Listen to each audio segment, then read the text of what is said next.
What is up, everybody? Welcome back to another episode of Emphasis on Sports. I'm your host, Damon Anthony. You know, we talk about sports. That's what the emphasis is on, not personal lives, not outside the lines. Don't care anything about that, to be completely honest with you. It's all about the sports here. So, if you're new, like, subscribe. If you prefer to listen to podcasts through the speakers of your car, your home, your earbuds, we're available. Spotify, Apple, a little bit of everything. Check it out. Emphasis on sports. Now, let's get to rolling. Let's get to rolling. All right. So, look, right now, heavy NFL season. Heavy NFL season. And I'm loving it. Week 11 wrapped up. Let's run through it real quick. Week 11, look, everybody that's watching the NFL, we're seeing a little bit of a different league. I'm not going to say that it's a changing of the guard, not by any stretch of the imagination. Listen, the Chiefs seem to be having a down year. They'll be fine. Let's not forget that Mahomes is young. They have a core of young players there. They'll be fine moving forward. Not worried about that. You look at the Eagles. The Eagles are kind of going through some inner turmoil, it seems like. They'll be fine. Very young nucleus there. But we are seeing some teams rise that I don't think anybody was really prepared for, anybody was ready for. The Colts, the Broncos, those are teams that I don't think anybody coming into the season thinking that they're going to be leading their division after week 11 wasn't something I think on a lot of people's bingo card. The Patriots, a huge one there. I'm loving the season and how it's rolling out. Now let's go ahead and break down week 11 real quick. So, first game of week 11, Patriots knock off the Jets 27-14.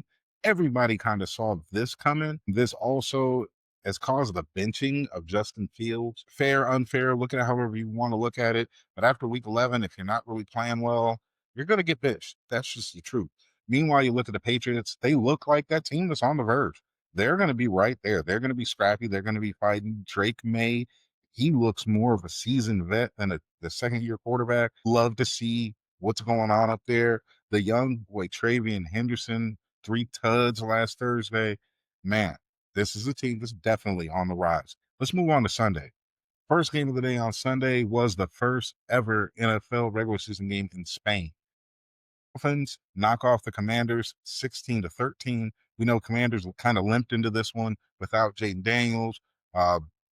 Scary Terry's been out for a little bit. There's a sprinkle of injuries around that team, that organization right now. But getting out, they played decently boring, at least against the Dolphins, and the Dolphins pulled off the victory. No one knows what's going on with the Dolphins.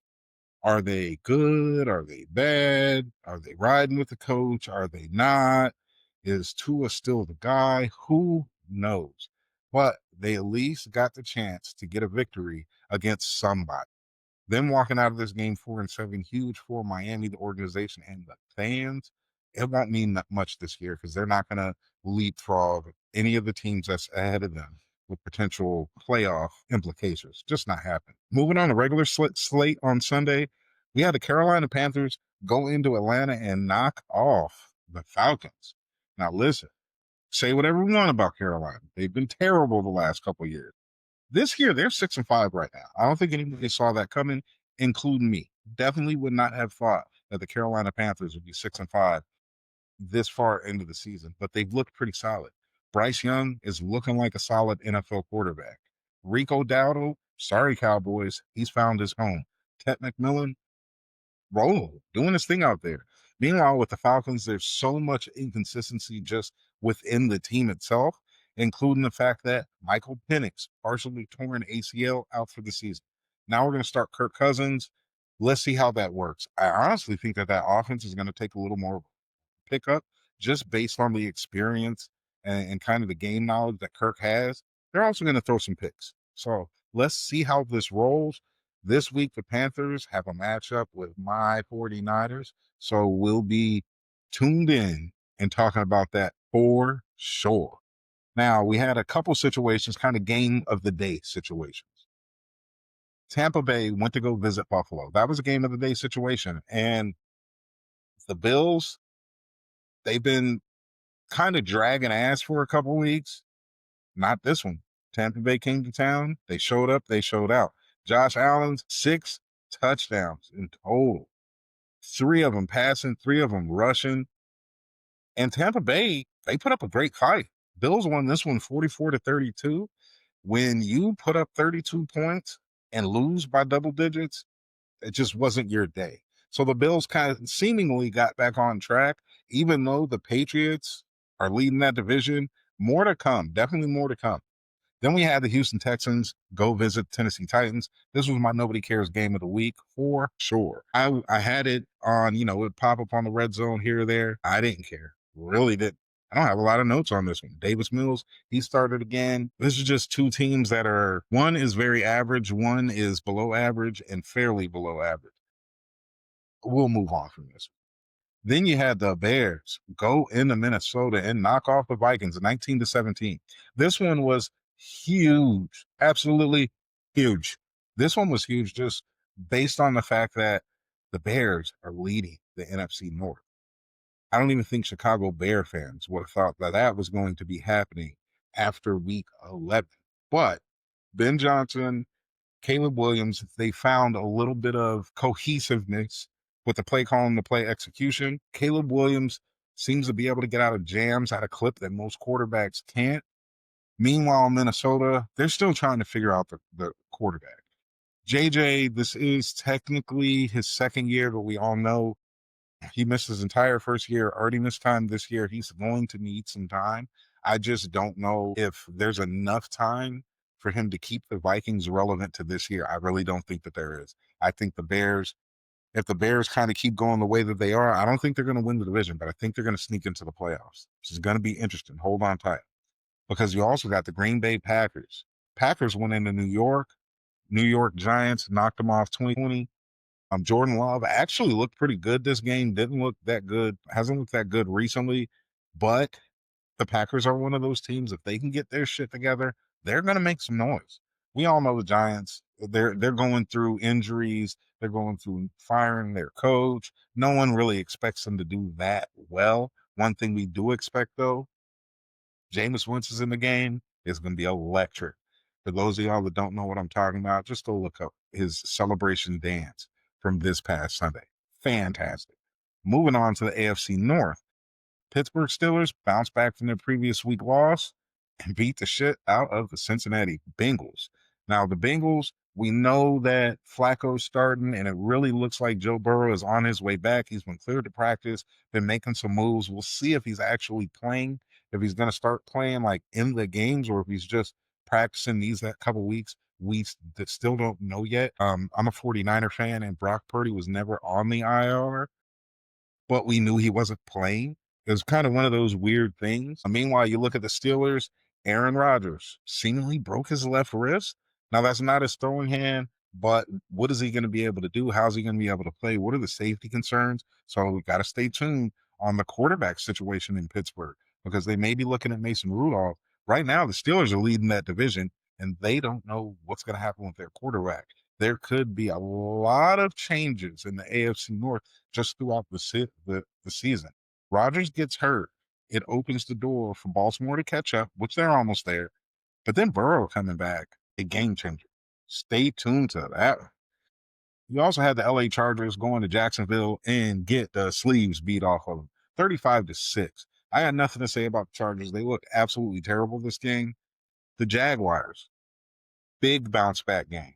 Congrats to Liam Cohen. He did it. He did whatever he did this week. Bottle it. Keep it for the future. The previous week, Jacksonville blew a 19-point fourth quarter lead.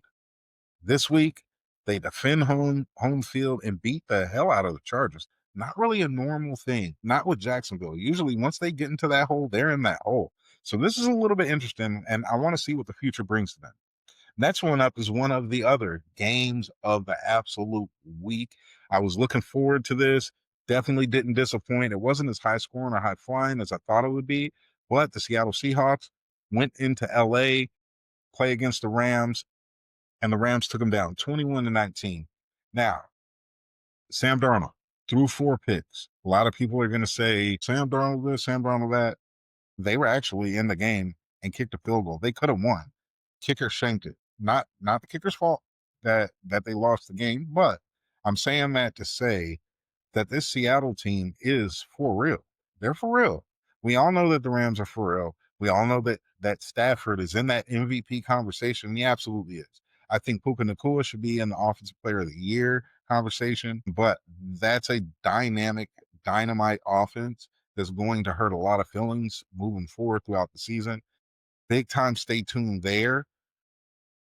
But Rams hold it down at home, knock off the Seahawks.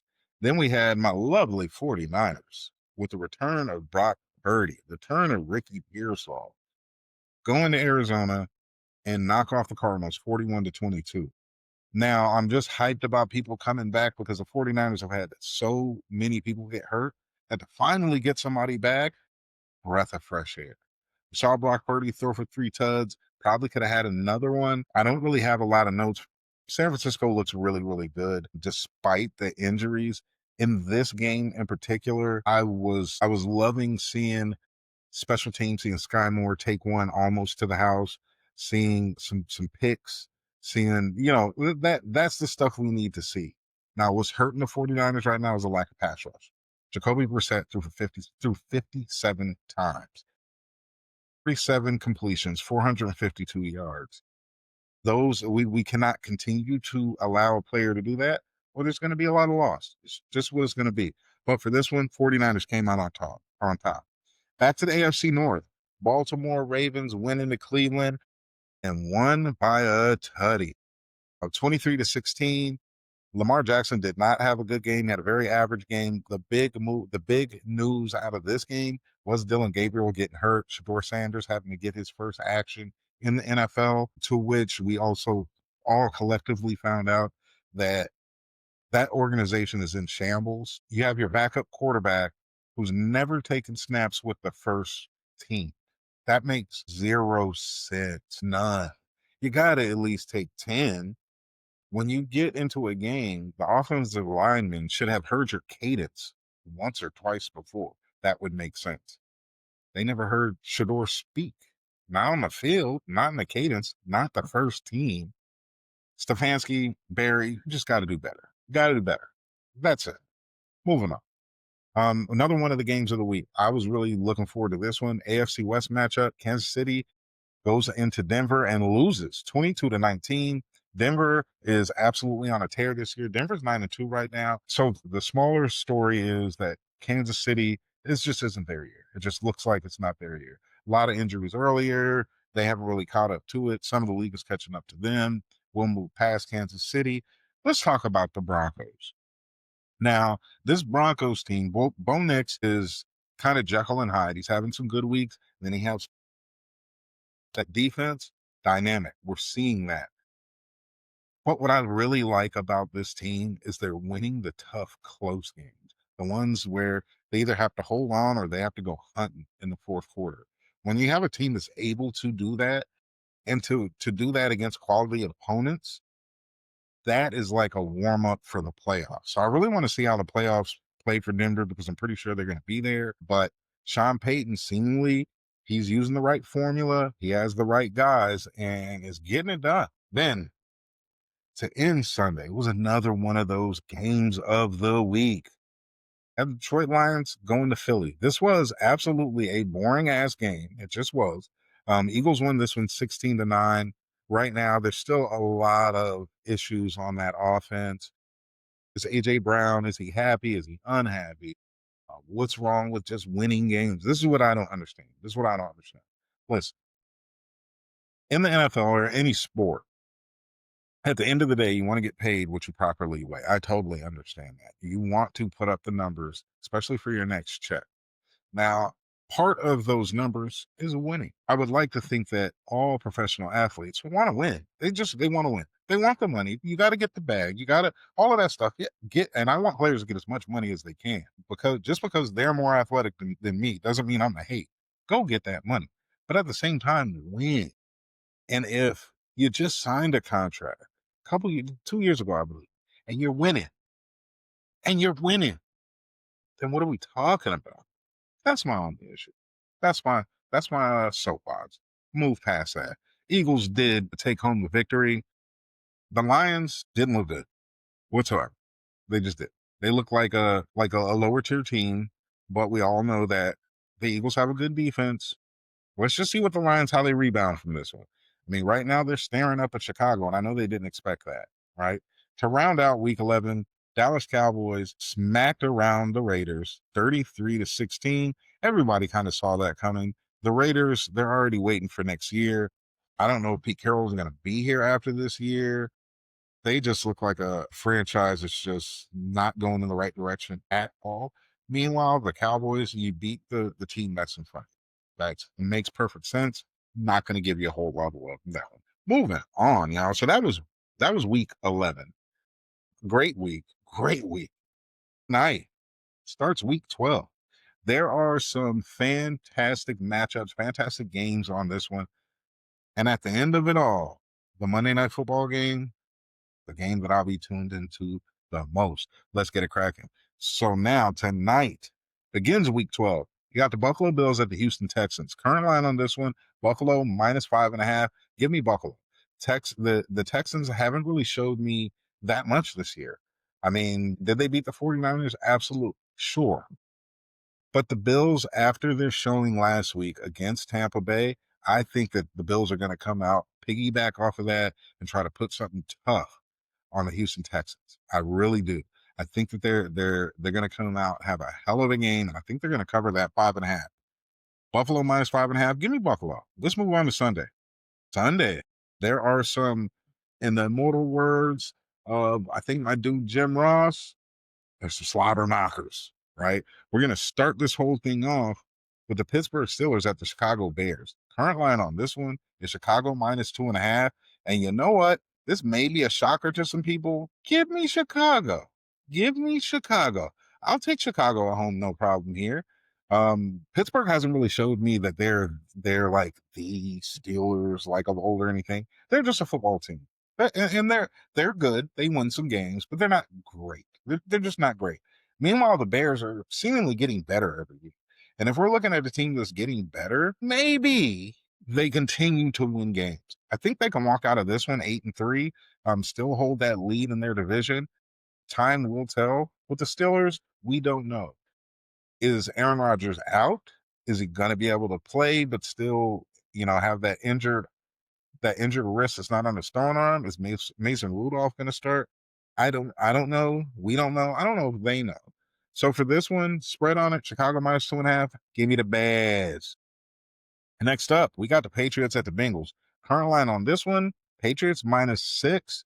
Give me the Patriots for sure. Because of the a spitting incident, Jamar Chase, he's out this week. He's suspended one game. We know that they have other players, T. Higgins, Chase Brown. We know they got players there, but these Patriots look good. They they look damn good. Drake May, balling. Travion Henderson, balling. And we all know who the hell Stephon Diggs is. Hunter Henry. You got top players at all your levels there. Defense, playing really damn solid. I expect the Patriots to go in here and win by at least a touchdown, maybe 10, maybe 10. Next up, we got the New York Football Giants going to visit the Detroit Lions. Current line on this one, Detroit -10. Give me Detroit. Detroit's at home.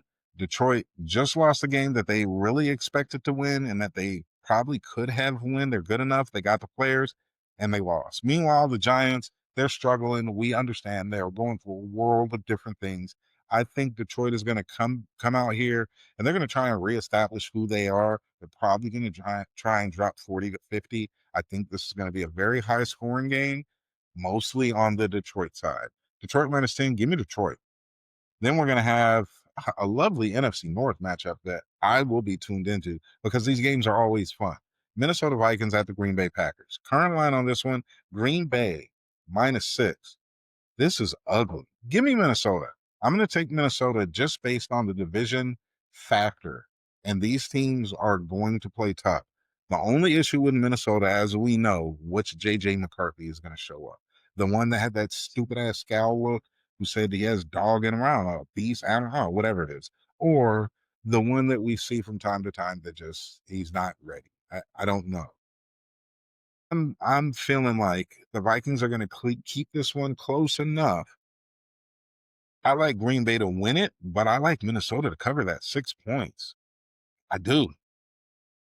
Also, at the early slots of the games, we got the Seattle Seahawks going to visit the Tennessee Titans. Current line on this one, Seattle minus 12.5. Give me Seattle. Tennessee has showed me absolutely nothing. Absolutely nothing. They're not supposed to show me anything. I'm not saying anything bad about them, but I think the Seahawks are really damn good. I just think that they just didn't get it done last week against the Rams. I like the Seahawks to go in here and cover the 12.5 and probably blow the doors off of Tennessee. They want to make up for what happened last week. Now, one of the games, there's a couple games that like I just can't wait to see. I'm locked into. This is one of them. Indianapolis Colts at the Kansas City Chiefs. Current line on this one, Kansas City Chiefs minus 3.5. Give me the Colts. Nothing against the Chiefs. I don't think that this is their year. I think they've fallen back a little bit. The Colts are coming off of a bye, and Jonathan Taylor is looking like the best non-quarterback in the league. That dude is remarkable on the offensive side. I say on the offensive side, the dude is absolutely crazy, and I don't think he's going to slow down in it. And when you have him there, it opens up everybody else.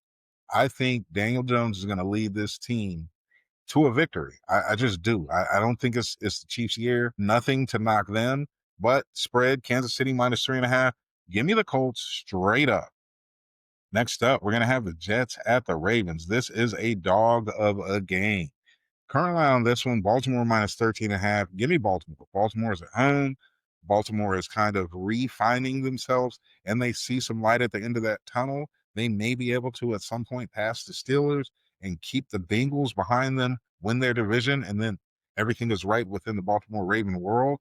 And I just think that this is a week that they're going to put up a ton of points. We know the Jets are sad. We know the Jets just benched their starting quarterback. I think Baltimore's got to come out and put it down on that. Right. Next game up is my nobody cares game of the week. Week. Now, there is a little care here. Just a little bit of care. It's Cleveland Browns at the Las Vegas Raiders. Current line on this one, Raiders minus 4. Give me the Browns. The reason that there's that little bit of care is this is the first week for Shador Sanders. This is his first start. Now, these are both two-win teams, so I'm not going to say people really care. I'm not going to say that the world is falling all over anybody for this, but Shador's been in the news all year. Let's see what the kid has.